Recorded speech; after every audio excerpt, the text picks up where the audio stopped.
Hello, welcome to the Turret of Pleasure here in the enchanted kingdom of Hermione. And not really doing much, getting ready to play a few things I got in the mail, but I can't talk about them until I've played them, so I just can't do that.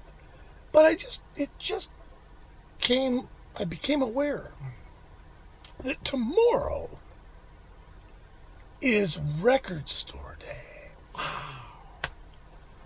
Now, there's a problem with Record Store Day. I think it really is an awful thing. Now, I'm glad it exists for all of my buddies who run record stores because obviously they have a pretty good day. And it gets a bit of a vibe going around music, I suppose. But the problem is that the most lame ass bullshit gets celebrated as genius work. Because, hey, we dug this out of somewhere and we're going to put it out for Record Store Day. Yeah! And normally I just ignore it because there's never anything I care about. First of all, Record Store Day is almost exclusively LP records. I don't really care much about LP records. I care about music. But the other thing is that the stuff getting reissued, there is no genuinely new stuff, it seems.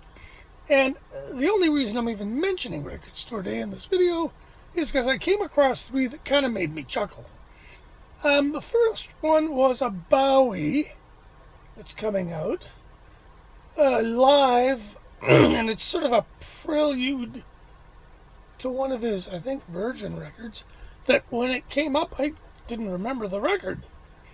So what you have is sort of a promo gig, I guess, maybe with the Tin Machine guys. I don't know. At any rate, it's Bowie from an era that only the most diehard Bowie fans care about. And it's not even that, it's not that album, it's a promo for that album. So I'm thinking you gotta be a believer to want this. You know it's $50 if it's a nickel. So that one kind of made me go, there you go, typical Record Store Day barrel scraping. But wait, it gets better. Sean Lennon and his mom, Yoko, are doing what you would expect people in their position to do. They are milking the John legacy hard while the people that still remember him are living. And so they've put out an EP, vinyl only, Power to the People, live, John live, of course it's live. There is no, I don't think there are any studio outtakes of John Lennon left that have not been released in some way, shape, or form. And this, of course, has been released as well. But this was on that really bad record live in New York with Elephant's Memory. And this has, what does it have on it again? Well, it's got, it's got a couple of them. It's got stuff out from that live album. None of which was, I remember when it came out, I think I might have it. I never play it. It's John, unrehearsed, with a really wooden band. Boy, that band was bad. Now, on this record, you do get a version of Don't Worry, Kyoko, Mommy's Only Looking for Her Hand in the Snow, which I don't remember being on that record, and which I'd like to hear once. But really, now, and again, I think they made 2,000 of them, so all the Beatle freaks are going to go nuts. Artistically, it's actually kind of dog shit. Unless you just gotta have everything by John. Apparently, there is a rumored box. Now, if you remember the Mind Games $1,200 edition, special collector's edition, apparently Sean is working on a multi-CD box set covering the, quote, New York era. Pre-retirement, I'm assuming. And it's going to be extensive. It will hopefully be definitive. You can guarantee it'll be full of garbage because the records are mostly garbage. But whatever, it's going to be there. I can't wait to see how much it is. Record Store Day, you watch.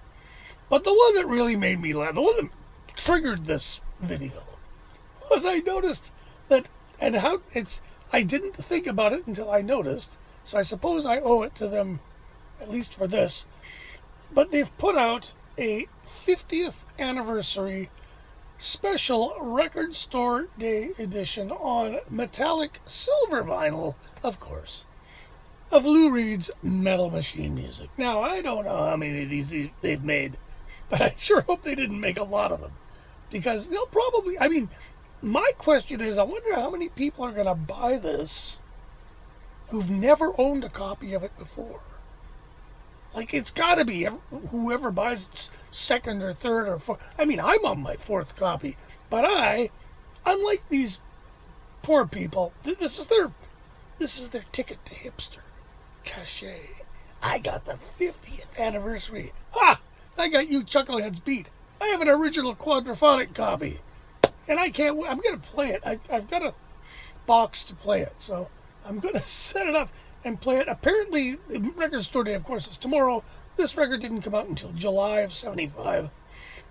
I've been looking all over the internet. Nobody can tell me the precise date it dropped, because, you know, it's like, what, did you forget the exact day of Hiroshima? Because that's basically the equivalent in music terms. So once I find that out, I may well do a special 50th anniversary Metal Machine Music record, because there's a lot of, there's a real story or two behind that record that needs to be unraveled, and there's some unraveling that needs to be done. Anyway, there you go. I had to do it. Hopefully I can get this out in time to make Record Store Day. If you go, have fun. Try not to spend the rent. Make sure you buy stuff that actually you can listen to. Don't buy stuff because it's worth money. That's a dumb idea. People did that with hockey cards. Look what happened to them.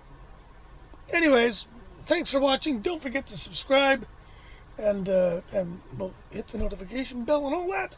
And we'll get at you with new stuff that I'm going to review soon. Take it easy, and we'll talk to you later.